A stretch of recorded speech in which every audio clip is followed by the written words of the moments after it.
À présent, je vais prendre une pause café parce que, en vérité, le café est le seul breuvage qui fait dormir si on ne le prend pas.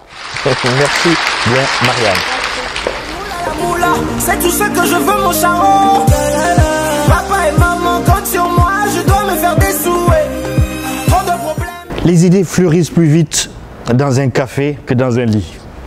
C'est d'ailleurs autour d'un café, dans un café, que j'ai essayé de réfléchir à ce sketch en 6 actes. Véritablement, le café a été décisif dans le développement des grandes floraisons intellectuelles et des progrès scientifiques des 500 dernières années. Il a joué un rôle capital dans la naissance du siècle des Lumières. Le premier café a été servi en 1650 en Angleterre. Mais auparavant, les Britanniques consommaient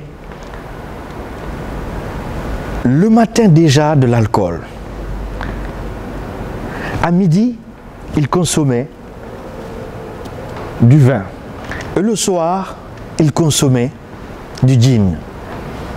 Résultat, le jour, la moitié de la population était sous, c'est-à-dire le matin, et l'autre moitié était ivre le soir.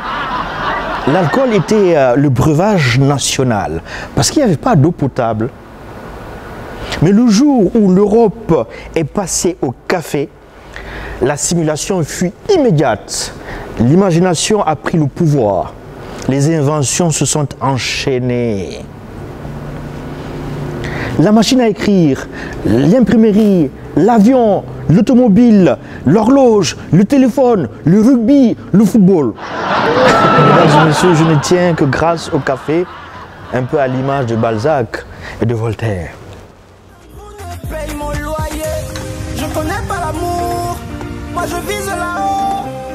La moula, c'est tout ce que je veux, mon charron.